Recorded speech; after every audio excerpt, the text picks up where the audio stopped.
En esta plática quiero hablar con ustedes del papel de los ácidos grasos omega 3 en el tratamiento de la COVID-19.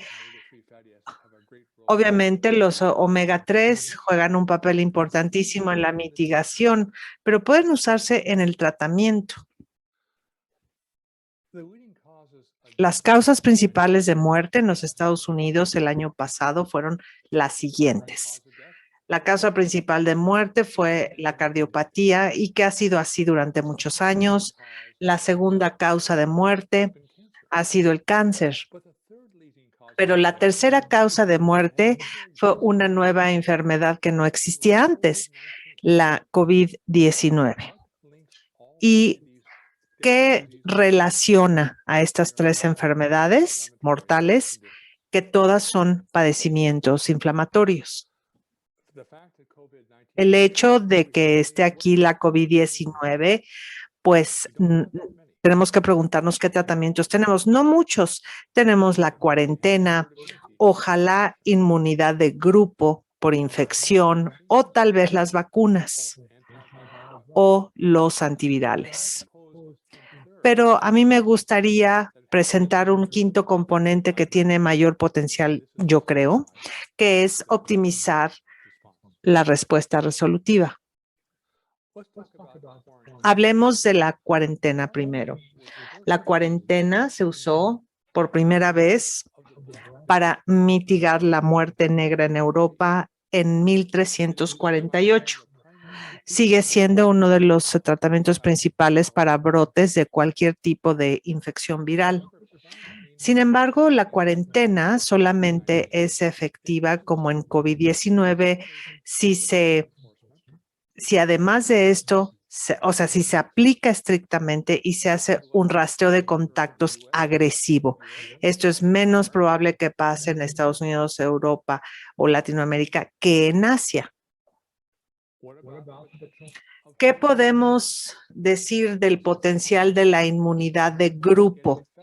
El concepto es que si suficiente gente se infecta del virus y sobrevive, básicamente va a haber menos blancos para que el virus encuentre nuevas personas que no tienen esa inmunidad de grupo.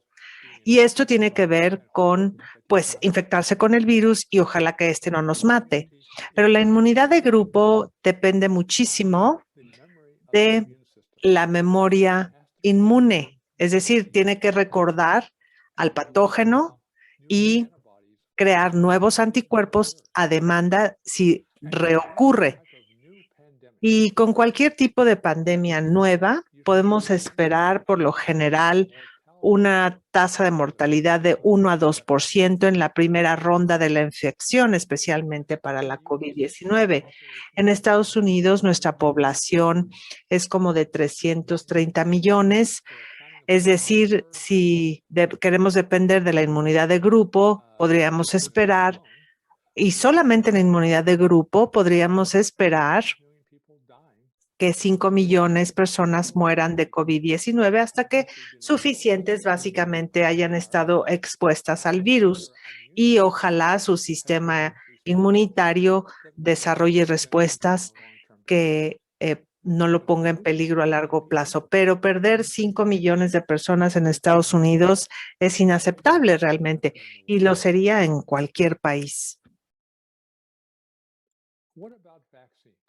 ¿Qué podemos decir de las vacunas?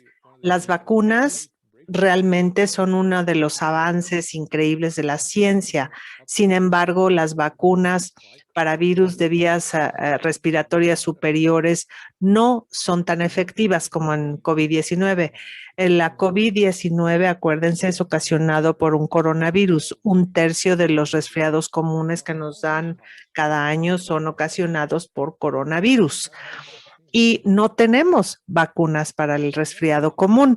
Otra enfermedad de vías respiratorias superiores común es la influenza.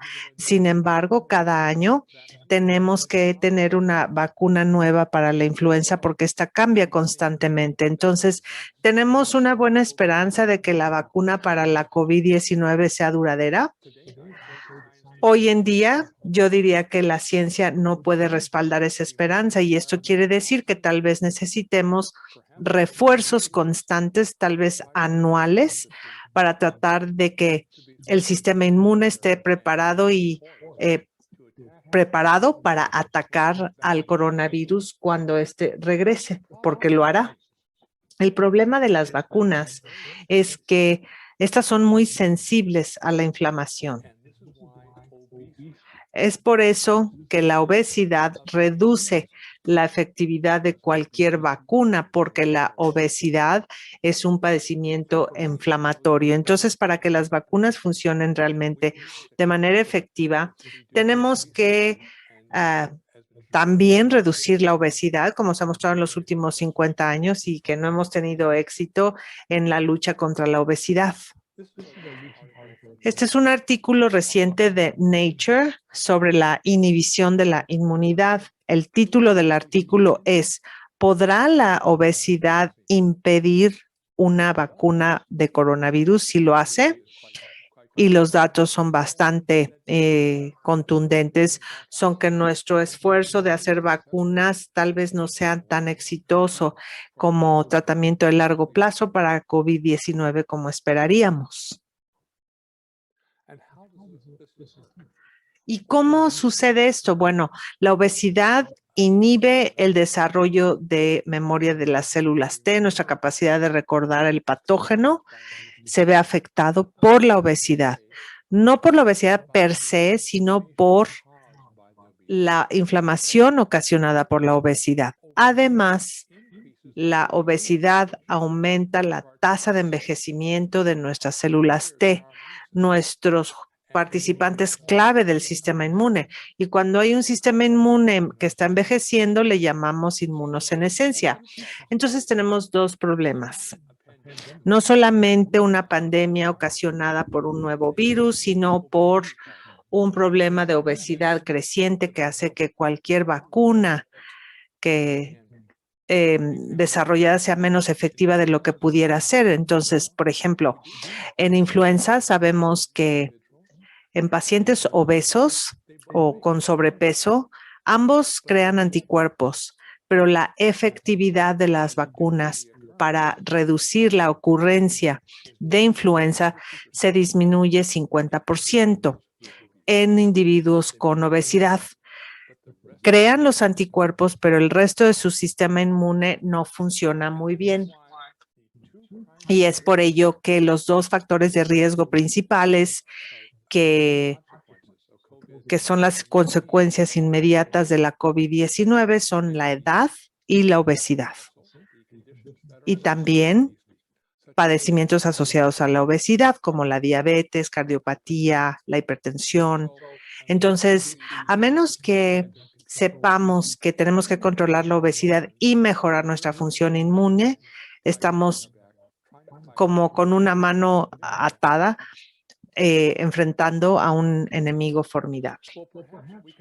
Bueno, tal vez encontremos antivirales que para infectarnos tomemos los fármacos y que básicamente destruyan el virus y que estemos felices el resto de nuestra vida. Es una buena esperanza, pero a la fecha este antecedente de los antivirales pues ha sido bastante malo. En cuanto a COVID-19, un antiviral, Remdesivir, se vio que no tuvo ningún efecto en la mortalidad y un efecto limitado en la hospitalización. Y parte de esta razón es que este antiviral en particular se desarrolló para tratar el virus del ébola, no el coronavirus que ocasiona COVID-19.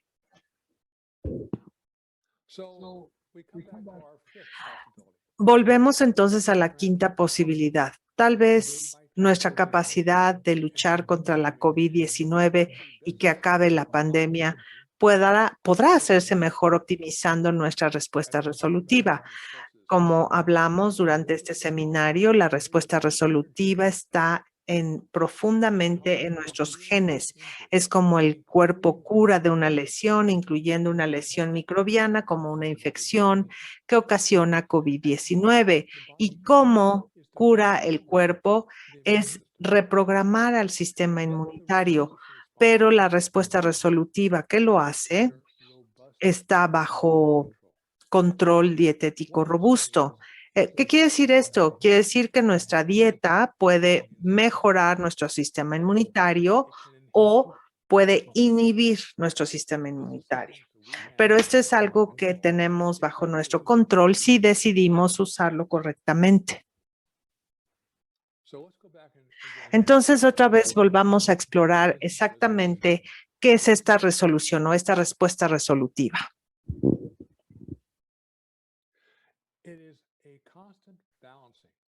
Es un equilibrio constante de factores hormonales y genéticos que encienden y apagan la inflamación. Estamos expuestos a lesiones que ocasionen inflamación de manera aleatoria. Entonces hay que responder activando la inflamación. Pero luego cuando el cuerpo cura, hay que apagar la inflamación. Y esta es una orquesta, digamos, es como un baile entre las hormonas, como los eicosanoides y las resolvinas, y como el factor nuclear kappa B y AMPK, que tienen que trabajar juntos en una sola unidad orquestada para que básicamente nos permitan responder, pero después curar de una lesión como la COVID-19. Como la causa principal de hospitalización y de mortalidad es lo que se conoce como tormenta de citocinas, que son proteínas inflamatorias que inicialmente salen como respuesta a cualquier tipo de infección viral. Hay dos fuentes de citocinas o de tormenta de citocinas. Una es la sobreactivación del factor nuclear kappa B. ¿Y qué ocasiona la sobreactivación del factor nuclear kappa B? La inflamación residual no resuelta. Y esto explica por qué estar obeso es un factor de riesgo mayor para complicaciones de COVID-19. Pero hay otro factor y es la inhibición de la AMPK. Si realmente queremos calmar esta tormenta de citocinas antes de que empiece, tenemos que hacer dos cosas simultáneamente. Tenemos que reducir la activación del factor nuclear kappa B, no apagarlo completamente, sino reducirlo.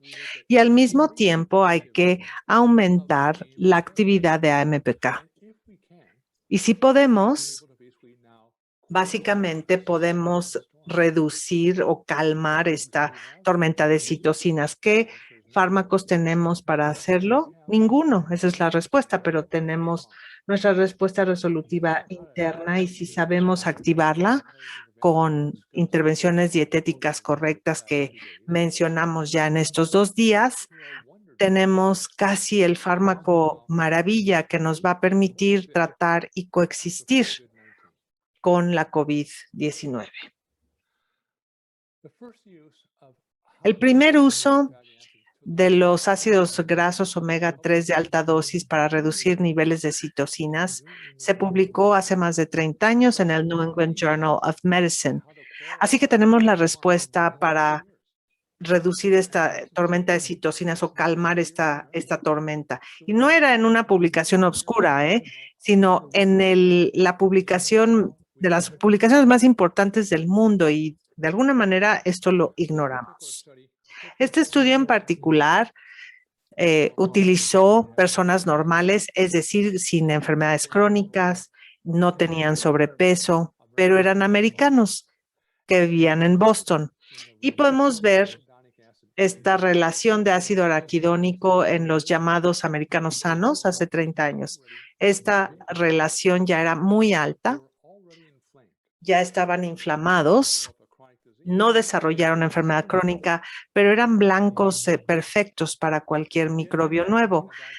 Sin embargo, después de tomar 5 gramos al día de ácidos grasos omega 3, pudieron reducir reducir esta relación más del 90%. Al suspender los omega 3, esta relación volvió a subir a sus niveles originales.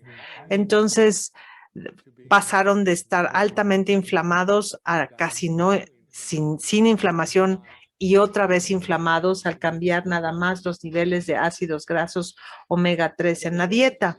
Pero la meta del estudio era preguntar cómo estos omega 3 afectan a las citocinas, porque el investigador que hizo el estudio eran los líderes en citocinas en ese momento.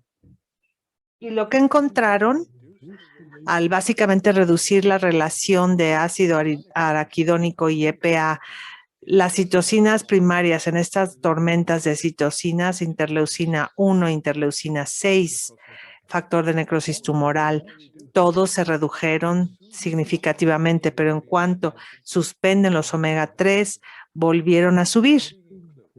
Es una clave que nos hace preguntarnos. Estudios similares se hicieron en pacientes con mayor riesgo de hospitalización y de muerte por COVID-19. Estos son pacientes mayores, obesos, su sistema inmunitario ya está deprimido por la inmunosenescencia.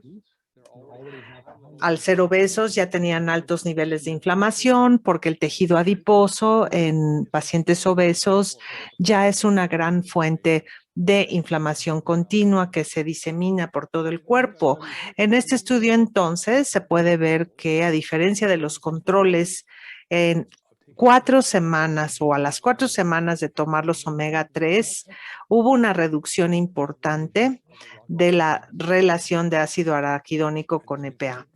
Y esto continuó las siguientes 4 semanas con la misma dosis. Pero la pregunta es, ¿cómo va a afectar esto sus niveles de citocinas? A diferencia del estudio de Harvard, esta gente no era sana, no era gente joven. Entonces, tal vez la reducción de esta relación de ácido araquidónico a EPA no tendría ningún beneficio. Resulta que tuvo un beneficio importantísimo y las 3 citocinas que generan esta tormenta de citocinas son interleucina 6, 1 y el factor de necrosis tumoral. Y a las 4 semanas hubo una reducción importantísima de estos niveles que fue estadísticamente significativa. Y con la continuación de los ácidos grasos omega 3 otras 4 semanas, seguía reprimido y el grado de significancia estadística fue mayor y mayor. Ningún fármaco puede hacer esto que se conozca simplemente dando omega 3 a estos pacientes que ya tenían riesgo alto de desarrollar COVID-19, tuvieron un cambio importantísimo en el sistema inmune del cuerpo para reducir los niveles de citocinas y por lo tanto reducir cualquier potencial de tormenta de citocinas. Algo más interesante fue un estudio reciente de personas que habían muerto o más bien que fue hospitalizada y que murió por COVID-19. Pudieron medir la relación de ácido araquidónico a EPA en estos pacientes y los pusieron en 2 grupos, los de más de 15 y los de menos de 15. Y como verán, el porcentaje de los hospitalizados casi hubo un 75% de disminución de mortalidad si los niveles bajaban a menos de 15, que sigue siendo malo, pero mejor que estar arriba de 15.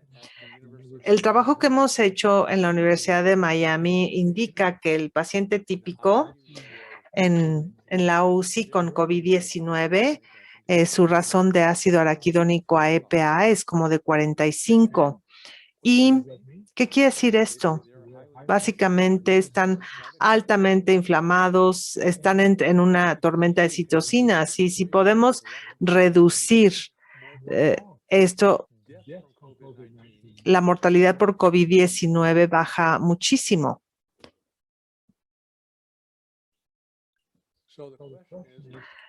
La pregunta entonces es, ¿cómo es que los ácidos grasos omega 3 resuelven la inflamación?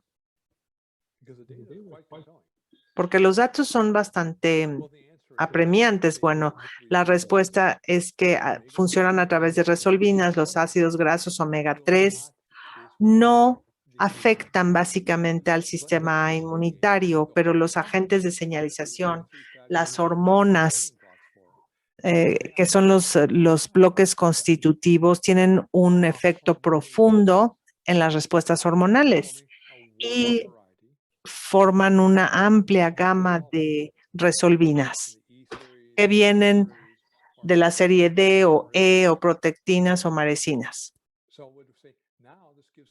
Entonces, esto nos da una idea de cómo los ácidos grasos omega 3 pueden tener tal impacto en reducir la mortalidad y no solamente mejorar la probabilidad de tener síntomas. Recuerden, es el equilibrio, el balance de omega 6 y omega 3.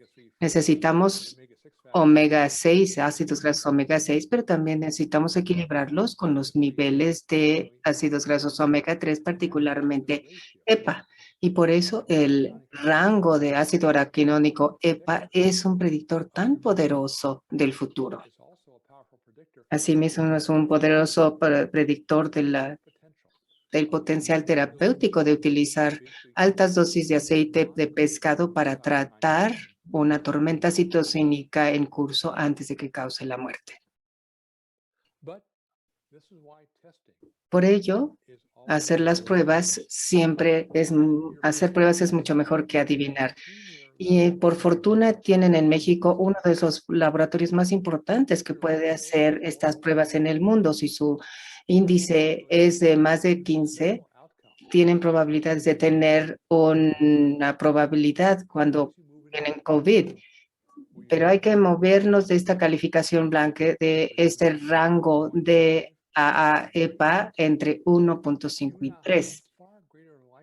Tenemos una mayor probabilidad de poder tolerar así la infección en caso de estar enfermos con el virus que esté causando la COVID-19. Y recordando que 40% de los individuos en los Estados Unidos y tenemos las mayores tasas de obesidad en el mundo fuera de México, si las personas obesas, 40% de ellas pueden tener inflamación, pero sin síntomas.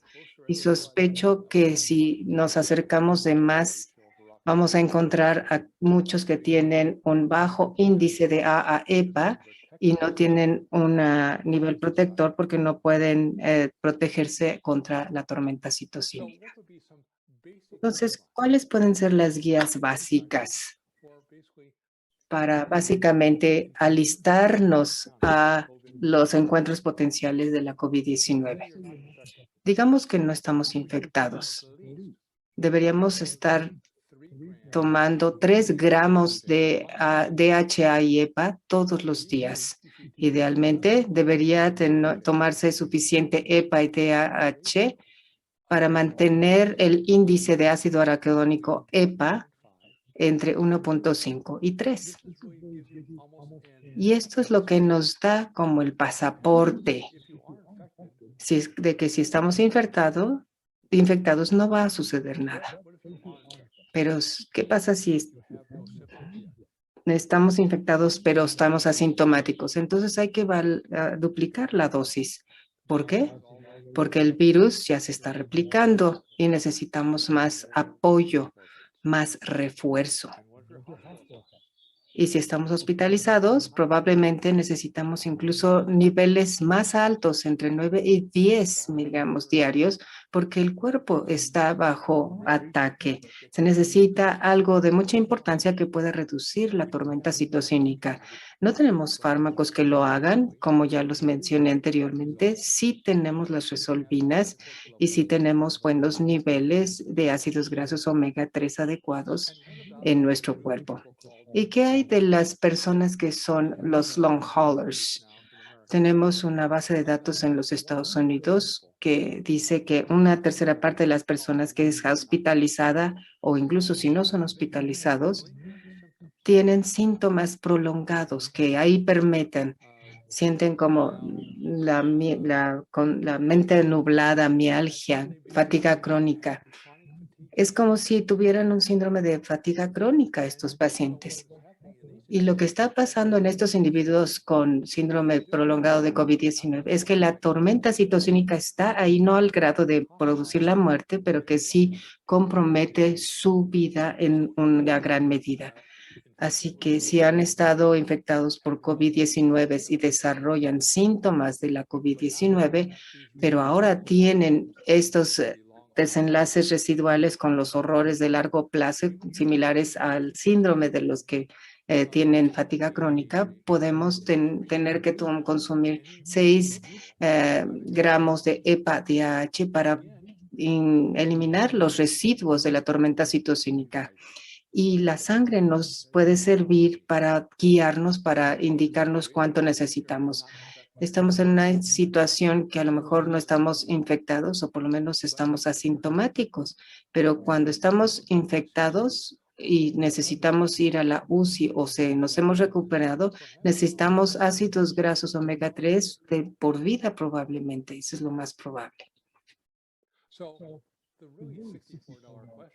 Entonces, la pregunta de los 64,000 es cómo es que los ácidos grasos omega 3 con sus resolvinas activan el AMPK, porque es el AMPK que apaga la tormenta citocínica. Es como una historia de detectives en donde vamos teniendo pistas, en donde los ácidos grasos disminuyen las citocinas, pero ¿cómo lo hacen?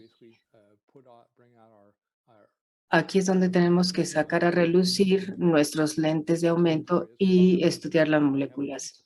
Y ya tenemos la respuesta. Es compleja, como mucho de lo biológico, es una respuesta compleja. Empieza con el hecho de que necesitamos tener de niveles adecuados de EPA y de DHA a nivel sérico. Si no se tienen estos niveles adecuados, entonces no se pueden formar resolvinas, así de fácil. Pero las resolvinas que se produzcan no activan directamente la MPK porque tienen que actuar a través de receptores en cada célula del cuerpo. Y esos receptores interactúan con las resolvinas adecuadas y entonces así se puede activar la AMPK. Ahora ya tenemos una progresión cítica de las células de cómo pasa la activación de AMPK y el tener EPA y DHA adecuado en la sangre es la forma como podemos tener una buena activación de AMPK y eliminar la tormenta citocínica, porque el AMPK es el master switch del metabolismo genético. Este es un pequeño aspecto solamente porque hay muchos más, pero déjenme señalar que si se puede activar el AMPK, este inhibiría el factor nuclear kappa B. ¿Por qué es importante? Porque este factor es el que causa la síntesis de citocinas y eicosanoides. Así que a menos que tengamos activación del factor nuclear kappa beta, o más bien de AMPK, el factor nuclear kappa B va a estar apagando las citocinas y manteniendo entonces a la tormenta en plena actividad. Pero si se activa el AMPK, entonces la tormenta se va tranquilizando. Otro aspecto importante de la activación del AMPK es su efecto sobre lo que llamamos las células presentadoras de antígeno, porque esto es como funcionan las vacunas y cómo la inmunidad en grupo funciona. Aquí es donde entra el virus y de alguna manera, a través de nuestro sistema inmune mágico, se forman anticuerpos y nuevas células inmunes que reconocen el antígeno de este nuevo agente. Así que cuando reaparece, es atacado estos antígenos. Así que el papel de AMPK en la COVID-19 es que ella puede apagar el factor nuclear kappa B y puedo reducir la intensidad de la tormenta citocínica y al mismo tiempo, de manera simultánea, aumento la eficiencia del sistema inmune para la producción de anticuerpos y células asesinas que reconozcan la invasión de la COVID-19 y lo ataquen rápidamente antes de que evolucione la sintomatología. Y esto ocurre porque tenemos dos partes importantes del sistema inmune. Tenemos el sistema inmune innato, que se dedica a 99% de nuestras interacciones con los virus anticuerpos, pero para algo nuevo como la COVID-19, el sistema inmune innato no va a funcionar. Así que ahí es donde entra el sistema inmune adaptativo, que es más complejo y es un asesino selectivo. La destrucción selectiva basada en los antígenos que son traídos por el nuevo invasor. Y tenemos dos partes, las células B, que producen anticuerpos, y que necesitan entrenamiento solamente. Y tenemos las células T, que ofrecen una destrucción selectiva, pero solamente lo hacen si se reciben un entrenamiento. Y estas células B y T se conocen como células vírgenes, no están entrenadas. Básicamente están ahí listas para entrenar y hablen al maestro.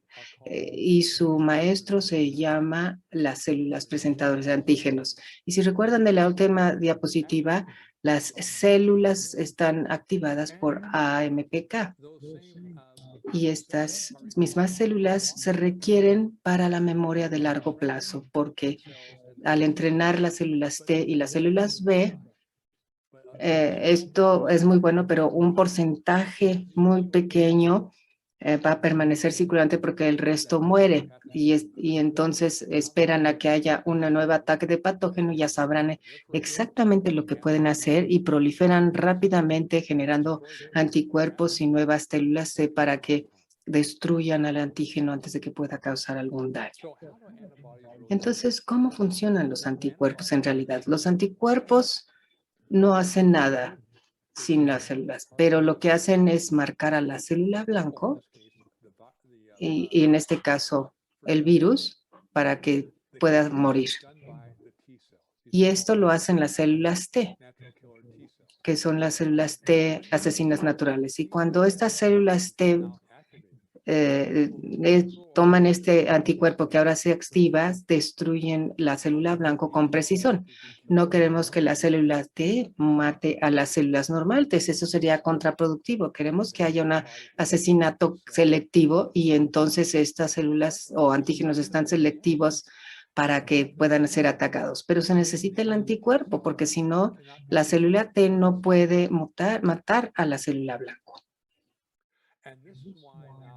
Y es por esto que las células presentadoras de antígeno que están controladas por la AMPK se vuelven tan importantes, porque no importa dónde estén sermos infectados por la virus o tengamos una vacuna, lo que se trata es que estas células presentadoras de antígeno permitan la ingestión de fragmentos del virus o de la vacuna y que se presenten en la superficie de la célula presentadora de de antígeno. Y puede ser la vacuna o el virus que ahora es digerida. Estos fragmentos que se pegan a la superficie celular y con el uso de lo que se llaman las células T colaboradoras, que es otra parte de nuestro sistema inmune, trabajan con estas células B y T vírgenes para entrenarlas y educarlas para que digan, cuando veas este fragmento, mátalo, no tomes prisioneros, pero este entrenamiento de las células T requiere el AMPK. Así que si sus niveles de AMPK están inhibidos en el cuerpo, no importa cuán infectado estemos o cuánta vacuna recibamos, simplemente no van a estar entrenadas estas células y por eso se explica que las personas con obesidad que tienen una respuesta inmune a las vacunas mucho mayor que aquellos que están delgados, porque la obesidad disminuye la actividad de la AMPK. El poder real de las vacunas o de las infecciones realmente son las células de memoria que requieren AMPK para su sobreviva. Entonces, en la complejidad de nuestro sistema inmune, podemos ver que el AMPK ocupa una posición central del funcionamiento adecuado del sistema inmune o del inadecuado del sistema inmune. Pero ustedes tienen el poder de activar el AMPK en una forma consistente y comprometer a ese sistema adaptativo para que funcione como una orquesta sinfónica. Y así es como estas células T y B se entrenan. Tenemos la célula presentadora de antígeno, la APC por sus siglas en inglés, y básicamente representa péptidos a las diferentes células a través de diferentes ligandos que las reconocen y dicen, ok, ahora sí ya aprendí mi lección. Ya emprendí mi lección y cuando vea yo este fragmento, básicamente o mato a la célula o genero anticuerpos para marcar esa célula y no olvidarla. Son sistemas increíblemente sofisticados, pero que básicamente disminuyen su eficiencia por cualquier inflamación existente en el cuerpo y son una parte fundamental de la inflamación. Recuerden que es la obesidad. Así que un control dietético del sistema inmune adaptativo es impresionante y podemos utilizar la nutrición pro-resolutiva para aumentar la actividad de AMPK a todas horas del día. Pero por supuesto que requiere un enfoque dietético porque no hay bala mágica aquí.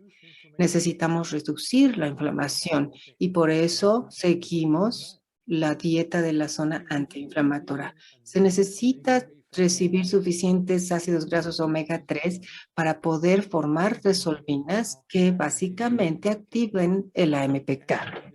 Y se necesita tomar suficientes polifenoles para que también puedan activar la AMPK. Y luego, una de cada una de estos elementos no sería suficiente actuando solo, sino que se necesita la combinación de los tres elementos. Llevarlo hacia la derecha, a la izquierda y hacia la derecha. Y si da uno la combinación adecuada a un no sé, una cierre de combinación, pues necesitamos los tres para poder abrir la caja fuerte, ¿no? Necesitamos la zona de la vida, los ácidos grasos omega 3 y los polifenoles en esta dieta antiinflamatoria y hay que tomar los niveles adecuados de ácido graso. ¿Durante cuánto tiempo? Por el resto de la vida. Y por último, la combinación de polifenoles con lo demás, con la cantidad suficiente para que entren a la sangre y puedan activar la MPK. ¿Y cuánto tiempo habrá que hacerlo? Por el resto de la vida, como los otros dos.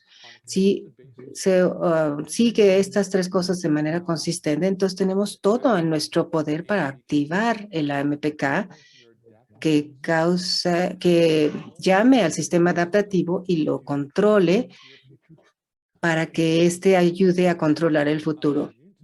Porque es el sistema adaptativo que nos ayuda no solamente a cazar partículas virales o células infectadas, sino también nos permite ayudar a destruir células senescentes y células oncológicas. Pero hay que darle las herramientas para que puedan funcionar y estas están dentro de esta dieta.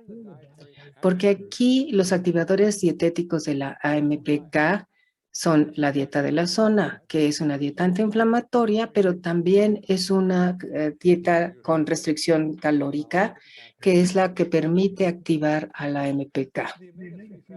Los ácidos grasos omega 3 son útiles, pero solamente si se transforman en resolvinas, porque estas no pueden actuar el AMPK solamente cuando las resolvinas actúan sobre receptores especiales. Y los polifenoles activan el AMPK indirectamente al activar las sirtuinas. Solos son buenos, pero es como estar embarazados. O estamos o no embarazados. O tomamos los tres o no hay garantía de que el AMPK se mantenga activo de manera constante. Al mismo tiempo, hay inhibidores dietéticos del AMPK. Uno de ellos es la ingesta calórica excesiva. ¿Y cómo sabemos si estamos ingiriendo excesivas calorías? Pues estamos gordos. La obesidad es un factor de riesgo importante para complicaciones de la cavidad de la COVID-19 porque la ingesta calórica excesiva está inhibiendo la AMPK.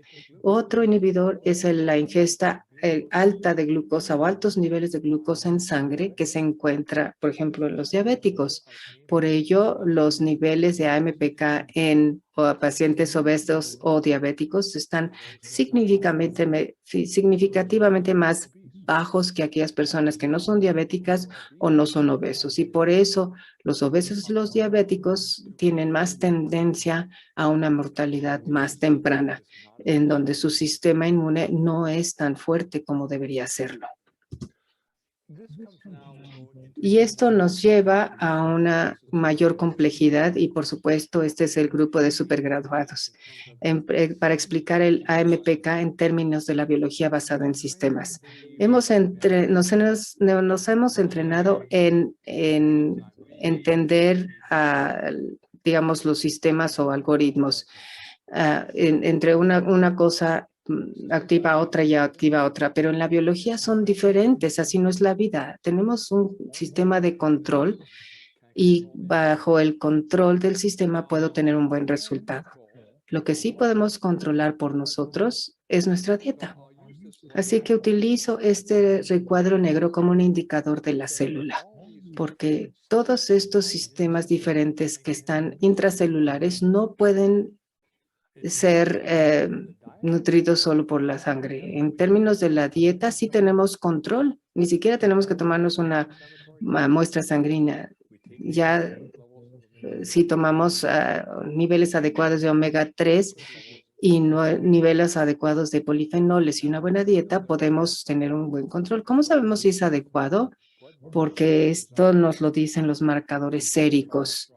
El nivel de triglicéridos de DHL, de ácido araquidónico, de DHA, EPA.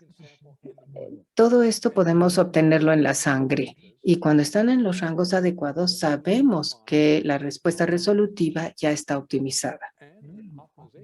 Y la optimización nos indica que el AMPK está activo y no sale de la célula. Está en la célula y es el switch maestro que controla todas estas reacciones Así que podemos ver cómo diferentes aspectos que ocurren en la sangre pueden afectar lo que ocurre en cada una de las células. Queremos activar el AMPK, sabemos cuál es la prescripción. Dieta, omega 3 y polifenoles. Y tenemos las pruebas sanguíneas que nos guía de si estamos tomando suficiente o no suficiente. Porque si podemos activar el AMPK, no inhibirá, como estas líneas rojas, el NF-κB, sino lo desactiva y lo mismo desactiva el mTOR, que es otro sistema basado en la biología que puede inducir cáncer. Pero el mTOR y el NF-κB se comunican entre sí, como pueden ver. Hola, ¿qué tal? ¿Cómo te va? Yo bien, estoy generando información. Ah, pues sí, sigue trabajando muy bien. Y por eso queremos que eso se minimice. Y el AMPK lo hace, inhibe a la mTOR, además de inhibir también al factor nuclear kappa B. Las sirtuinas son las enzimas que se comunican con el AMPK en forma bidireccional. Vamos a activar el sistema inmuno, perfecto, sí, ¿cómo no? Y entonces se están comunicando, están hablando entre sí. ¿Y por qué la insulina en exceso en sangre, un patrón predictivo de tantas enfermedades crónicas? Porque ahora puede interactuar con otro sistema que se denomina la vía P13-AKT. Cuando la insulina actúa sobre el receptor de la célula, esto activa esa vía de la PI3K-AKT y esta activa el mTOR y el NF-κB. Así que mantener los niveles de insulina en la a nivel adecuado fuera de la célula, disminuye la activación de estos mediadores inflamatorios dentro de la célula. Así como pueden ver, la biología celular es mucho más compleja y sin embargo tenemos la capacidad de controlar estos patrones tan complejos con la dieta y lo podemos sintonizar con los marcadores en la sangre que nos permite optimizar la respuesta resolutiva. Esto no solamente para una célula, sino para todas las células en el cuerpo. Y si hacemos esto, como resultado es un aumento de nuestra esperanza de vida saludable, que se define como la longevidad menos los años de discapacidad causada por la enfermedad crónica. La enfermedad de COVID-19 es una enfermedad crónica que ha aprendido de nada, no sabemos dónde, ¿no? Ya tenemos las herramientas hoy, no necesitamos unos descubrimientos biotecnológicos, pero sí hay que utilizar las herramientas que tenemos en forma correcta y utilizar la sangre para guiar individualmente la genética y la bioquímica y también abrir la caja fuerte de combinación para poder entrar en la célula y tomar el switch maestro de nuestras células, el AMPK, para utilizarlo y orquestar y optimizar nuestro sistema inmune. Y así es como tratamos la COVID-19 y cómo prevenimos la COVID-19, pero también cómo podemos tratar cualquier tipo de estado patológico asociado con la inflamación. Muchísimas gracias por su atención. Perdón, todavía todavía no me retracto. Todavía tengo que hablar de estos indicadores. Estos son los indicadores que nos indican cuándo está activado el AMPK. Y tenemos aquí las cifras. No todo mundo es idéntico. Y por eso la pregunta de si podemos hacer las pruebas sanguíneas para estas marcas de la zona para hacer ajustes. Si el índice de AEPA no está dentro del rango adecuado, es posible que se necesiten más ácidos grasos omega 3. Si el índice triglicéridos HDLA no está en el rango correcto, probablemente tenemos una resistencia a la insulina residual. Y si la hemoglobina glucosilada A1C es mayor del rango adecuado, se necesitan agregar más polifenoles. De manera que la sangre nos va a decir con precisión lo que necesitamos hacer desde nuestra perspectiva como los que vamos a utilizar la dieta para optimizar nuestra respuesta. Si estamos tratando enfermedades infecciosas, mientras más se active el AMPK, mayor fuerza tendrá el sistema inmune adaptativo, más fuerte va a ser y mayor probabilidad de no tener complicaciones. Y en este momento podemos ver todas las alternativas para tratar la COVID-19. La nutrición pro-resolutiva, en mi opinión, es el fármaco más efectivo que tenemos y que no es un fármaco en sí, pero que se trata como un fármaco. Si se toma a la dosis correcta en el momento adecuado, y hacer monitoreo sanguíneo para ver si su bioquímica particular ya está optimizada para asegurar que podemos tratar infecciones en donde la COVID-19 es una de las muchas enfermedades infecciosas y entonces podemos sentirnos contentos. Pero no lo podemos hacer si tenemos, es decir, podemos estar contentos solamente si tenemos este sistema inmune adaptativo adecuado. Entonces, nuestra capacidad de tratar la COVID-19 es una fórmula antigua y se remonta hasta Hipócrates, en donde dice que los alimentos deben ser nuestra medicina y la medicina nuestros alimentos. Sabemos que los alimentos son sumamente complejos porque las moléculas señalizadoras que generan nuestros nutrientes en el alimento controlan sistemas de interacción biológico muy complejos. Así que nuestro conocimiento de la biología molecular nos permite entender un poco la complejidad y el poder de la nutrición. Pero todavía necesitamos utilizar los nutrientes adecuados en la dosis adecuadas, como dijo Linus Pauling hace muchos años. Entonces, la naturaleza del curso es precisamente darles los antecedentes de cómo utilizar estos conocimientos para tratar muchas enfermedades crónicas, pero también enfermedades infecciosas. Y ahora sí, puedo agradecerles. Muchísimas gracias.